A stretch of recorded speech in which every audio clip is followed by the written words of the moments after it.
Mi padre, quien en vida fue mecánico de equipo pesado, solía decir que el día en que le encontraran una utilidad a ese árbol, él cambiaba de oficio y se dedicaría a la explotación de esa madera. Eso lo decía para ilustrar las enormes cantidades que había en la selva para aquellos años. El cuipo crece imponente, elevándose en forma recta por encima de los demás árboles, hasta alcanzar 50 metros o más. Su base es tan grande que recuerdo ejemplares donde ni 10 hombres tomados de la mano abarcaban su circunferencia. En la década de los 80, gracias a la depresión económica generada por el dictador y el partido gobernante, en mi familia la situación económica no estaba en las mejores condiciones, por lo que tuvimos que emigrar a las selvas del Darién, a la finca de mi abuelo, en donde aún se podía vivir de la tierra y los recursos que la selva proporcionaba. Resulta que el rancho de mi abuelo se encontraba empotrado en las faldas de una cadena montañosa conocida como el Filo del Tallo, a 2 horas del poblado más cercano, y en sus alrededores todo era montaña espesa, sin vecinos próximos. Sin embargo, era uno de los lugares más agradables que he conocido. Yo tendría unos 18 años para aquel entonces, cuando cierto día conocí a una joven mujer que rondaría mi edad. Rosaura era su nombre, y se me antojaba una de las mujeres más bellas que hasta ese momento hubiese visto. Y de hecho lo era.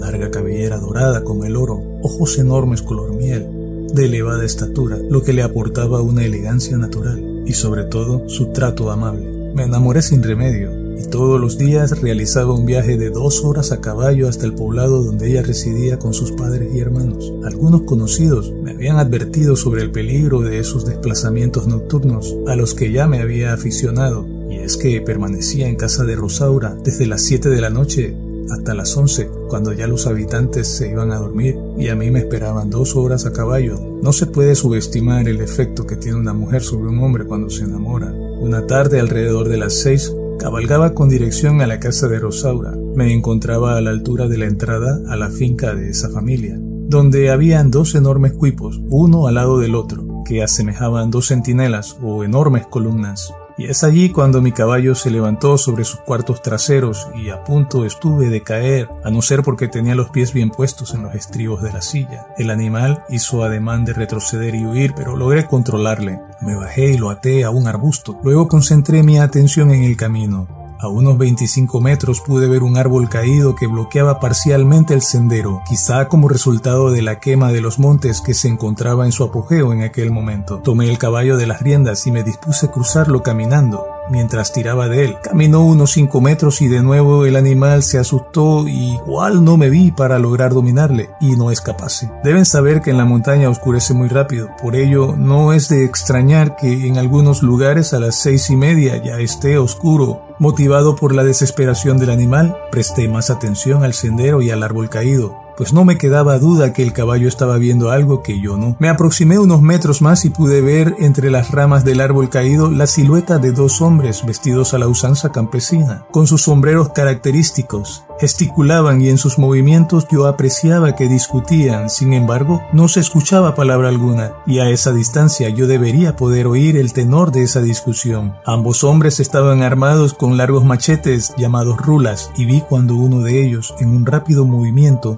acertó un golpe en el cuello del otro, provocando que la cabeza cayera a un lado y el sombrero saliera disparado por los aires. El cuerpo levantó el machete, dio 3 pasos y cayó al suelo. Yo no daba crédito a lo que había visto. Estaba perplejo. El asesino giró hacia mí y me observó detenidamente. Corrí hacia mi caballo y saqué mi machete de la funda para luego salirle al encuentro al criminal si éste osaba venir a por mí. No lo vi. A pesar de que sacar mi machete solo me tomó 5 segundos. Aquel hombre ya no estaba allí. Corrí hacia el lugar del incidente y tampoco había un cadáver. Rápidamente entendí que aquello no era nada bueno y que eso era lo que el animal estaba presintiendo o visualizando al momento en que se asustó. Con la aparición ida, logré cruzar el caballo y continuar mi marcha a la casa de Rosaura. Pero aquella noche alguna variante notaron mis anfitriones, pues me preguntaron antes de irme por qué había estado tan callado. Don José, allí en la entrada a su finca, ¿nunca ha ocurrido alguna desgracia o accidente?,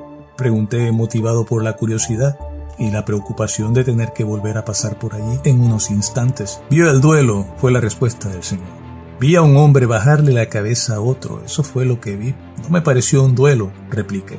«Ay, el hijo, No se preocupe por eso. Aquello ya les ha aparecido a mis hijos en varias ocasiones, acotó la esposa del señor José. Hace 20 años más o menos que por este sector solo tenían tierra 2 hombres, oriundos del interior de la República, quienes un día como hoy pelearon porque el fuego que prendió uno en su terreno se pasó a la propiedad del otro y le quemó algunas matas de maíz. Ese día a las 6:30 se encontraron por casualidad en donde están los 2 huipos, y uno mató al otro bajándole la cabeza de un solo machetazo. Posteriormente el hijo del difunto se vengó apuñalando al otro, y luego un hijo de este hizo lo mismo, y hasta el sol de hoy esa gente sigue matándose cada vez que se encuentra. Y lo peor es que ya ni siquiera son los dueños de aquellas tierras. Yo le compré a uno de los descendientes del decapitado inicialmente hice mi casa allá en esa montaña, pero había tantas ánimas penando y espantando que terminamos mudándonos para el pueblo. Usted no se preocupe, dijo refiriéndose a mí. Ese espanto solo aparece una vez al año, a la misma hora, y es totalmente inofensivo. Me marché y en efecto no vi nada en el camino, al menos ese día, porque ese enamoramiento no me salió costoso, sino espantoso, pues intentaron asustarme en otras ocasiones, pero aquello se los contaré otro día.